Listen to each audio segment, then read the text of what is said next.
Greetings, traveler. Have you ever been in a situation where a friend of you comes to you for advice, saying, my job is too difficult, I want to switch to something else, or I want to learn how to play the guitar, but oh man, it's so difficult. And it seems like they're in a difficult situation and they're looking for a way forward. But no matter how much you try to give them advice and how many examples you give them of how they could be successful, they never seem to be convinced enough to take the next step forward, even though to you it seems obvious what the next step is, and success seems guaranteed as long as they keep following the steps. I personally have been in that situation many, many times in my life, and I was always wondering why, even though we seem to give people very detailed instructions about what to do to achieve the success they want, they never seem to take action. So this also connects to games when it comes to tutorials. So many games give very extensive tutorials about how to use a skill or how to use a new weapon, but players don't seem to follow it at all. So this topic has been bugging me for many, many years. But recently it's been in my mind a lot because I did some research into motivation in general. And from all the theory that's out there for motivation, I found these three questions that basically can answer whether someone is going to take action towards a goal based on if they can get themselves motivated, yes or no. So today I want to give you the easy breakdown, sorry for that, and also share two ways I found for people to continue working towards a skill or towards a goal, or for players to work towards a certain mastery of a new skill in a game, that are not very often discussed in society and often block people who are on this path. If you don't know who I am, my name is Xanthos. I've been working in the games industry for over 14 years now. My voice regularly attacking me like it is now. And I've worked on games like FIFA, Star Ocean, Rage of Bahamut, and many, many others. And the topic of how to motivate players to do something in a game is always there. And moreover, because I work in this field, many people always ask me how to work in the games industry or how to create their own video games. So these two questions, these two bodies of advice, I felt share something very, very much in common. And from all the people that have asked me this question over the years, it must be something like thousands by now. It must be like 2,000 or 3,000 people I've had this conversation with over my life. And maybe altogether 5 of them actually followed the advice and did what the advice said. So everybody else sort of didn't seem to follow the advice. So I mentioned before the topic of motivation because according to psychology, I suppose, when does somebody get motivated to do something? So let's say somebody wants to learn how to play the guitar. Some people just stay with the aspiration, but other people actually pick up the guitar and they start practicing and eventually become good at it. So what's the difference between those two types of people? Well, according to what I found from psychology, is there's 3 questions that the person has to ask themselves to see if they will move forward with this skill. First is this endeavor, is this skill, is this like final outcome? So for example, being good at the guitar, is this outcome worthy? Is it interesting? Is it something you want? If it's not something you want, of course, you would never move towards it, right? So it makes a lot of sense that some outcomes are more desirable than others. But that's the easiest of the three questions. So of course you have to start with, let's say that you could achieve this skill, you could learn how to play the guitar. Would this be something you would want? And then if the answer is not yes there, then yeah, we're not moving forward from there. We can just stop there.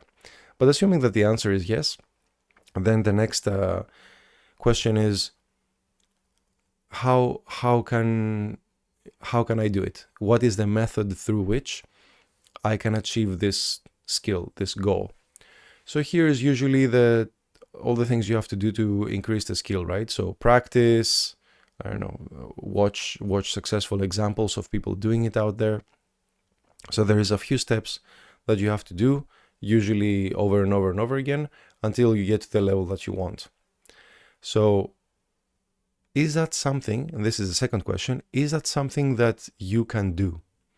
So is that something the person believes they are capable of performing? So if it's the guitar, it's, I don't know, having a guitar, I suppose, and then strumming some notes on it. So if you don't have a guitar, of course, then this advice is pointless because you can't practice.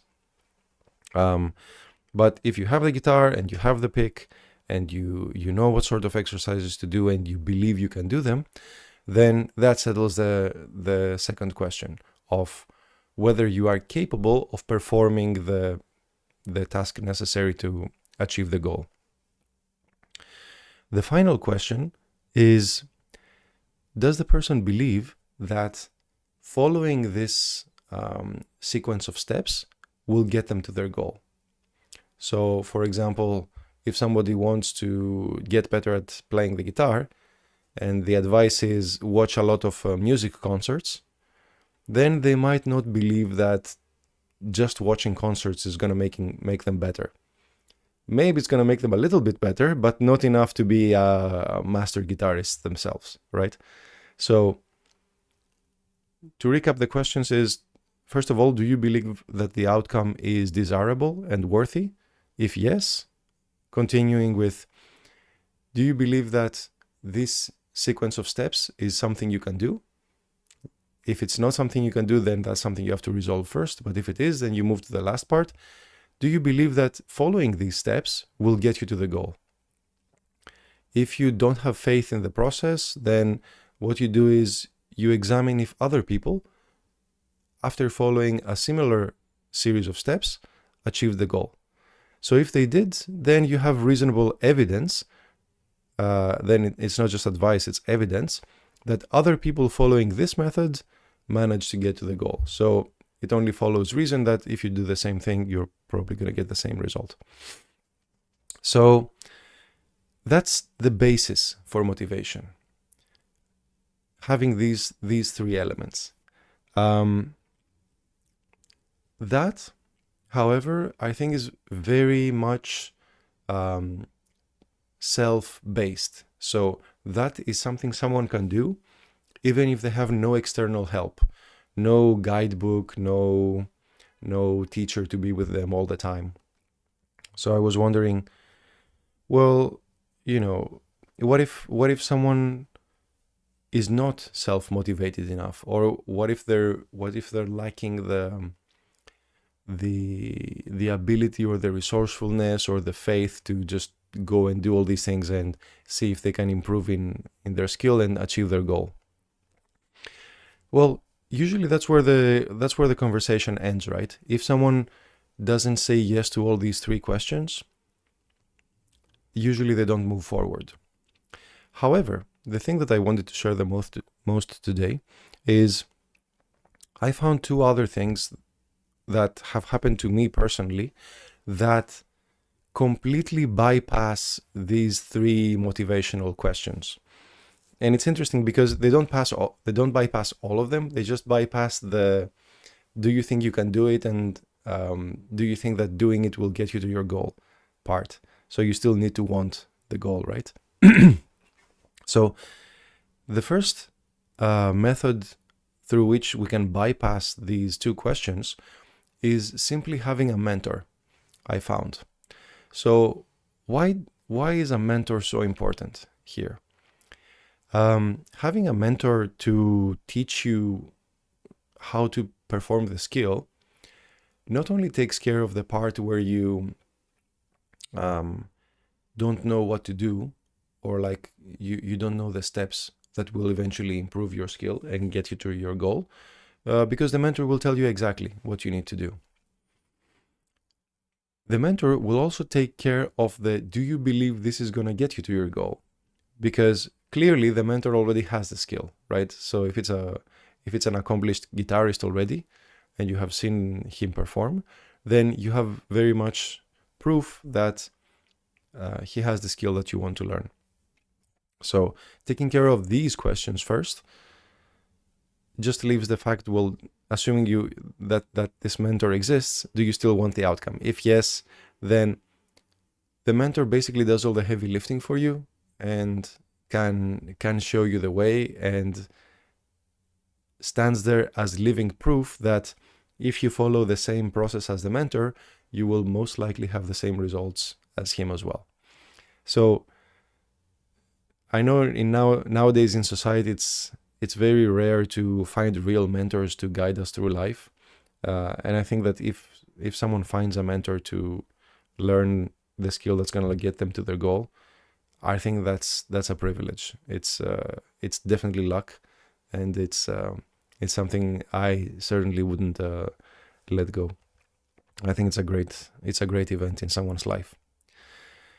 But there's another thing that I've discovered that is not only more powerful than having a mentor or having the self-motivation to just pick up a new skill and get good at it, but it's also more fun, right, than these other two things. And that is something I saw and I discovered completely through games. So probably the easiest way to explain this is, have you seen a group of kids doing skateboard? So they're there with their skateboards and they're kicking around and they're trying to do tricks, or they're trying to go straight, or even trying to stand on the skateboard, and they're always falling down and they're always like laughing at each other, and they're getting bruised knees and everything, but somehow they don't stop.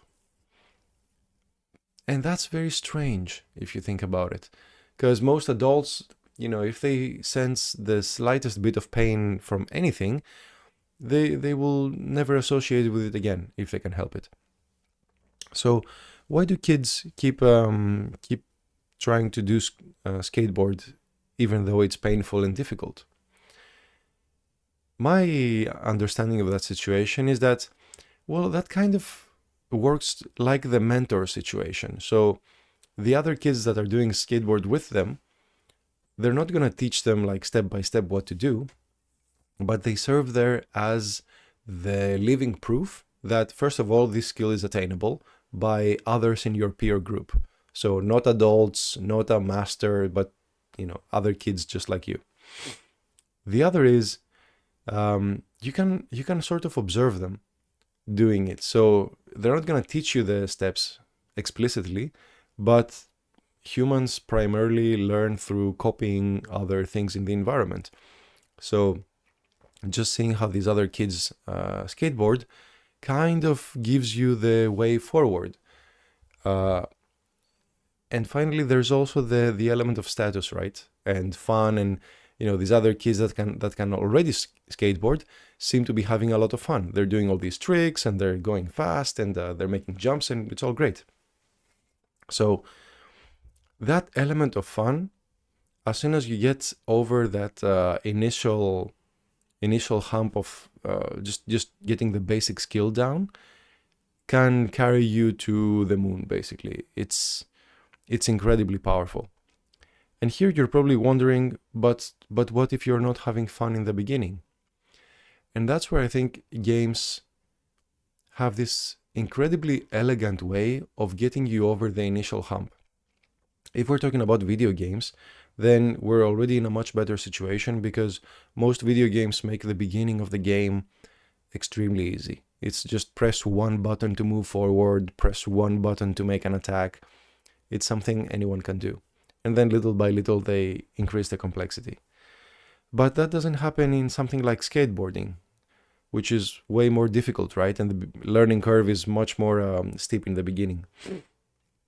But there you have the living promise of the other kids in front of you that they're having fun, and this is a skill worth attaining, because not only you will get to do cool tricks like them, you will also belong to that group of cool kids who know how to skateboard. Your status will rise within that group. You will be seen as a peer to them and not just someone who is external to the group. There's all these rewards and all these promises that are there right from the beginning to get you over the hump.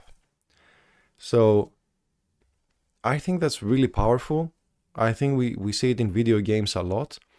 So just like I've spoken before many times about how our jobs, like most jobs in our everyday life, are way easier than a medium complexity video game.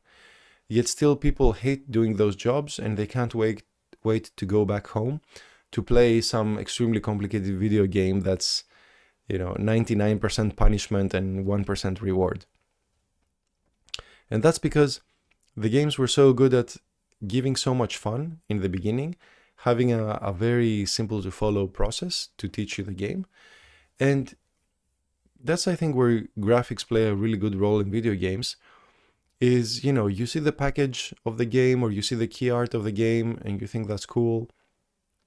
And then you play the game a little bit, and it maintains that theme, and it maintains that visual quality, and you're like, okay, I like what I saw so far. I think I would like what I would see from here on as well, so I should keep playing. So that element of interest from graphics is, I think it's fascinating. I think it can do a lot of heavy lifting for pulling players into a world. And in cases where that is not there for simpler games, or for games on like those really old computer systems where it was just some lines for the game, then the fun itself carries the person forward, and it justifies why the skill is worth attaining.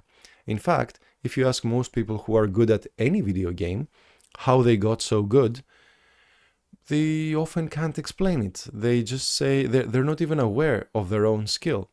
They just say, I played for a while and now I'm okay at the game, I guess.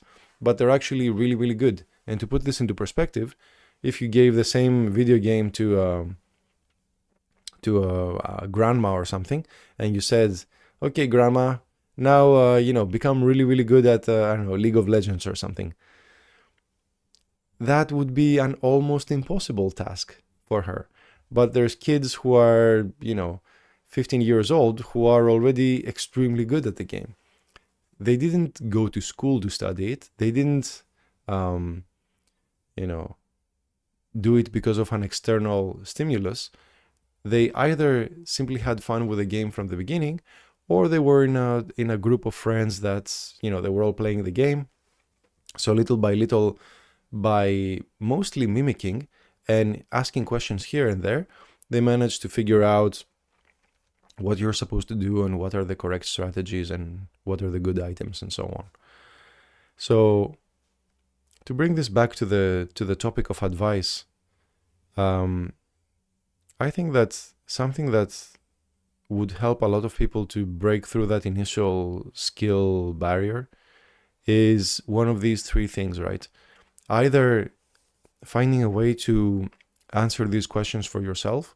So if we stay with the example of the guitar, for example, if you find the steps you can follow to get good, and you believe that these steps will make you good over time, and you think learning the guitar is a worthy goal, then that is all the motivation you need to start practicing and get enough proficiency to start having fun with the guitar, for example. If that's not available, then I found that mentors, rather the correct mentor, will not only give you the steps to follow to become good, but also serve as the living proof that if you follow the same steps as him, you're probably going to have the same results as him as well. And finally, simply having fun with something, simply making it easy enough to do it even if you have zero skill to begin with, and start having fun with it as quickly as possible, makes it truly effortless to proceed in that kind of game, or in that kind of skill, I suppose. The quicker we can get to this fun part and not make our brains think too much about how quickly we're supposed to be progressing and what are the expectations, and how quickly other people did it. Who cares? Who cares, really? Like, nobody will judge you for your progress in 1 day or 1 month. It's irrelevant. Nobody cares about it, and nobody will ever ask. But someone who is a master at any skill, of course, commands respect from everyone, right? So there you go. That's the rewards that you get from achieving the goal. So anyway, I was thinking about this topic a lot, since a lot of people ask me about how to make games, how to come to Japan, how to set up a company, how to figure out gameplay and monetization and so taxes and all these things. And from most of the people who ask me, basically no one follows the advice that I give, and I've seen this pattern be very consistent. Like, there's so many motivational videos on YouTube, like this one, I suppose, and still most people are not happy with their lives. Most people are not masters in the skills they want. They don't have the goals they say that they want to achieve. And I think that if an approach like this, if going through a mentor, or figuring out the way to do it yourself, or simply putting all difficulty and all advanced goals in the background and having fun with it, can get you closer and closer to the level that you want in that skill, and closer to the goal, I think that's a victory. And if that's a way that works for you, I think that's an opportunity that's too good to pass. It's a gold mine, basically.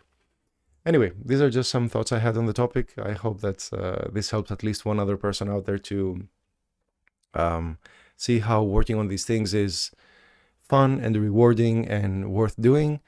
And if you're a person like that and you have had some breakthrough doing one of these things, please let me know, because I would love to hear about it. Anyway, that's it for today. Thank you so much for watching. And as always, have fun.